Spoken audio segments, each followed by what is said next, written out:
ప్రభునందు ప్రియులైన నా ప్రియ సహోదరులకు వందనాలు తెలియజేసుకుంటున్నాను.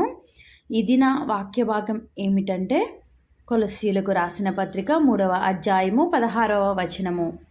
సంగీతములతోనూ కీర్తనలతోనూ ఆత్మ సంబంధమైన పద్యములతోనూ ఒకనికి ఒకడు బోధించుచు బుద్ధి చెప్పుచు కృపాసహితముగా మీ హృదయములలో దేవుని గూర్చి గానము చేయుచు సమస్త విధములైన జ్ఞానముతో క్రీస్తు వాక్యము మీలో సమృద్ధిగా నివసింపనీయుడి. నిజమే కదా, మనము క్రీస్తు వాక్యాన్ని మనలో సమృద్ధిగా నివసింపనీయాలి. యోహోవాను రాసిన సువార్తలో ఏమని రాస్తుంటుంది? ఆదియందు వాక్యముండెను, వాక్యమే దేవుడై ఉండెను, వాక్యమే దేవుడై ఉండెను అని మాట్లాడుతుంది. అంటే మనకిచ్చిన ఈ బైబిల్లోని వాక్యమే దేవుడు అనేసి బైబిల్ గ్రంథం మాట్లాడుతుంది. చాలామంది విగ్రహాల రూపంలో నానా విధములైన అంటే చాలా రకాలైన వస్తువుల రూపంలో ఒక దేవుణ్ణి కానీ ఒక దేవతను కానీ ఏదో ఒక దాన్ని చేసుకొని దాన్ని పూజిస్తూ ఉంటారు. కానీ బైబిల్ ఏం చెప్తుందండి? ఆదియందు వాక్యముండెను, వాక్యమే జీవమై ఉండెను. యెహోవాను రాసిన సువార్తను మీరు కరెక్ట్గా పరిశీలిస్తే వాక్యము ఎంత స్పష్టంగా చెప్తుందంటే ఏది కూడా దేవుడు కాదు. ఏమని చెప్తుంది? యెహోవాను సువార్త 1వ అధ్యాయము 1 నుంచి, ఆదియందు వాక్యముండెను, వాక్యము దేవుని యొద్ద ఉండెను, వాక్యము దేవుడై ఉండెను, ఆయన ఆదియందు దేవుని యొద్ద ఉండెను, సమస్తము ఆయన మూలంగా కలిగెను, కలిగి ఉన్నదేది ఆయన లేకుండా కలుగలేదు.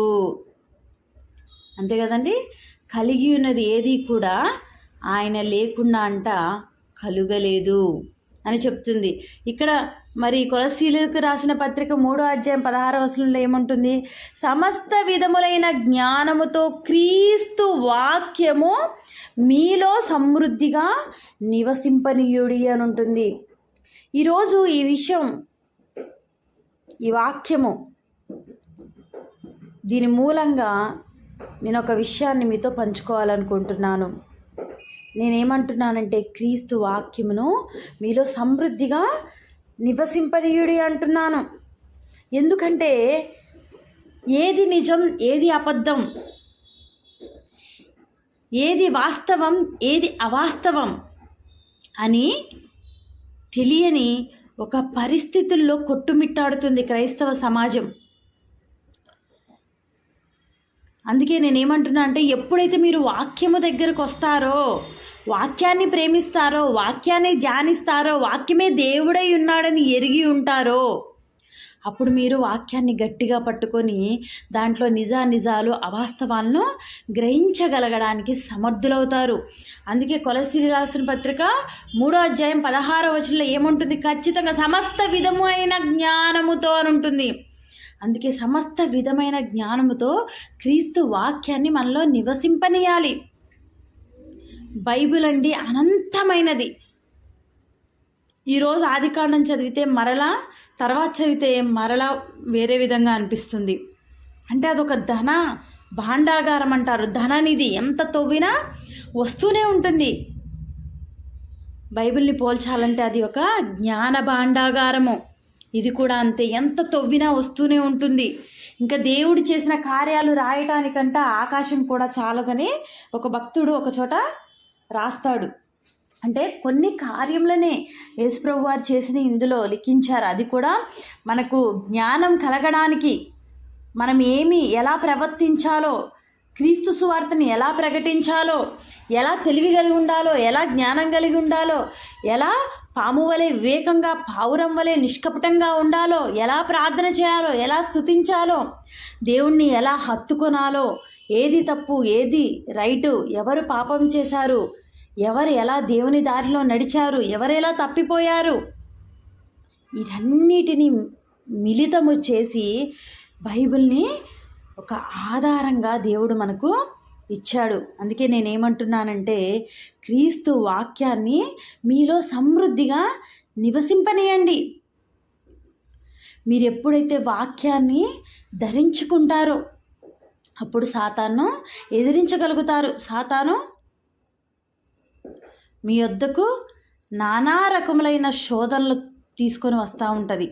విచారం అనే శోధన, అబద్ధం అనే శోధన, వ్యభిచారం అనే శోధన, తాగుడనే శోధన, వ్యసనం అనే శోధన, ఇలా చెప్పుకుంటూ పోతే చాలా శోధనలే వస్తాయి మనిషికి.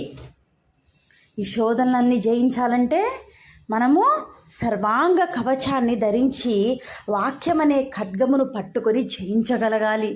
ఇలా జయించగలగాలంటే క్రీస్తు వాక్యము మీలో సమృద్ధిగా నివసింపనీయాలి.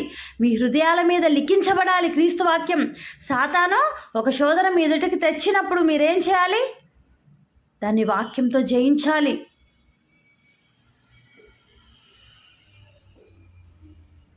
దేవుడు మనల్ని సమృద్ధిలోకి నడిపించండి ప్రభువా.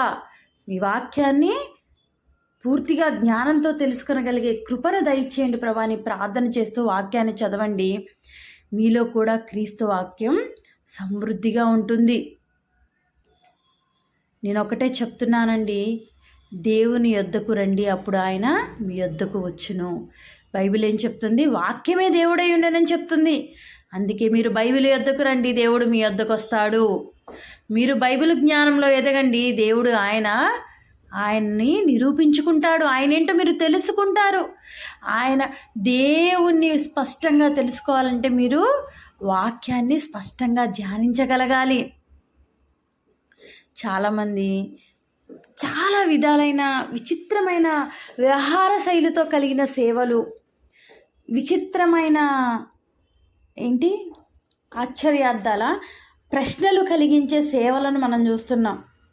విచిత్రమైన బోధలు, చాలా రకములైన నానా విధములు. ప్రతి బోధ ఏదో ఒక సమస్యతో కూడినదై ఉంటుంది. అందుకే నేనేం చెప్తున్నా అంటే ప్రతి ఒక్క క్రైస్తవ విశ్వాసి కూడా వాక్యాన్ని ధ్యానించవలసిన రోజుల్లో ఉన్నాము.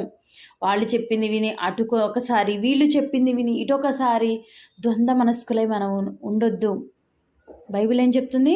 నీవు చల్లగానైన్ను వెచ్చగానైన్ను లేక నులివెచ్చగా ఉన్నావు కనుక నేను నా నోటి నుండి ఉమ్మివేయ ఉద్దేశించుచున్నానని. ఒక చిన్న ఎగ్జాంపుల్ అండి. నువ్వు 2 పడవల మీద కాళ్ళేసి వెళ్తే ఎటు పడతావో తెలీదు. అందుకే నేనేం చెప్తున్నానంటే ఈ 2 పడవల మీద కాళ్ళు వేయకుండా ఒకేసారి మీరు ఏం చేస్తారు? ఒక పెద్ద షిప్ ఎత్తుక్కొని అందులో దూకండి. ఆ షిప్పే బైబిల్. దాన్ని చదవండి.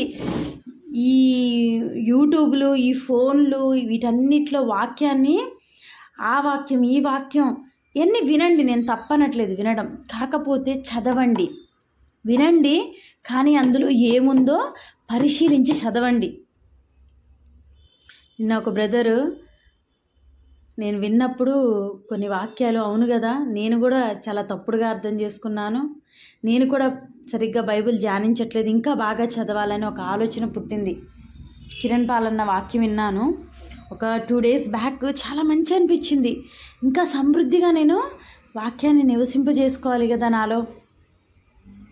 ఇంకా ఇన్ని తప్పులు చేస్తున్నావా? నిజమే, అన్న చెప్తున్నప్పుడు నేను బైబిల్ ఓపెన్ చేస్తున్నప్పుడు అది కాస్త నిజమే కదా, ఇది ఇట్లా ఉంటే మనం ఇట్లా ఎందుకు చదివాము? అపార్థాలు. నేను అందుకే అంటున్నాను, మీకు అర్థమైనా కాకపోయినా ఫస్ట్ ముందు బైబిల్ ఓపెన్ చేసి వాక్యాన్ని చదవడం నేర్చుకోండి. మీరు ఎగ్జామ్కి వెళ్తే ఎలా చాప్టర్లు రిఫర్ చేస్తారో అలానే బైబిల్ని రిఫర్ చేయండి. క్రీస్తు వాక్యాన్ని మీలో సమృద్ధిగా నివసింపజేయండి. వాక్య సమృద్ధి చేత నింపబడండి. అప్పుడు ప్రతిదీ కూడా మీరు జయించగలుగుతారు. నేను బైబిల్ క్లాసెస్కి వెళ్ళేటప్పుడు ఒకసారి ఒక విషయాన్ని చెప్పాడంట. ఏమని? బిబిలికల్ బ్యాలెన్సింగ్ లైఫ్ అంటే ఒక బ్యాలెన్సింగ్ అట్మాస్ఫియర్ అనేది మన భక్తిలో రావాలి అంటే మనం ఏం చేయాలి? వాక్యంలో సమృద్ధిగా ఉండాలి. అప్పుడు నీ దగ్గరికి విచారం తీసుకొస్తాడు, లేకపోతే ఒక వ్యసనాన్ని తీసుకొస్తాడు, ఇంకేదైనా తీసుకొస్తాడు. ఇప్పుడు వ్యసనాన్ని తీసుకొస్తే మనం వాక్యం చేత ఎలా జయించాలి? నీ దేహము దేవుని ఆలయం కనుక దాన్ని పాడు చేయొద్దు, దాన్ని పాడు చేసినవాడు దేవుడు పాడు చేస్తాడు అంటే భయం కలిగి ఉన్నాం. అందుకే అండి నేను ఒకటే చెప్తున్న, వాక్యాన్ని మీలో సమృద్ధిగా నివసింపనీయుడి. నా ప్రియ సహోదరులారా, ప్రార్థన చేసుకుందాం. ప్రభువా, ప్రతి ఒక్క సహోదరుని జ్ఞాపకం చేసుకోండి. వాక్యం అనే జీవాన్ని ప్రతి ఒక్కరిలో నింపండి. ఎవరైతే ఆశ కలిగి వాక్యం ధ్యానించాలని కూడా ప్రభువా ధ్యానించలేకపోతున్నారో, సాతాను ఆటంకంతో సతమతమవుతున్నారో, వారందరికీ వాక్య జ్ఞాన సమృద్ధి ఇవ్వండి అయ్యా తండ్రి. వారిలో నాయన నా నోట నీ మాటలు ఉంచి నా చేతి నీళ్ళలో నేను కప్పించుతున్నానన్న వాగ్దానం నెరవేర్చి వాక్యంలో సమృద్ధిగా నివసించే భాగ్యం ప్రతి ఒక్క సహోదరికి దైత్యమైన యేసునామములో అడుగుచున్నాం తండ్రి, ఆమేన్. మీరు ఈ వాక్యం వినడమే కాదండి, అనేకులకు షేర్ చేయండి, ఛానల్ని సబ్స్క్రైబ్ చేయండి. దీనివలన మీరు కూడా సువార్త సేవలో పాలు పంచుకున్న వారు అవుతారు. దేవుడు మిమ్మల్ని సమృద్ధిగా దీవించునుగాక. ఆమేన్.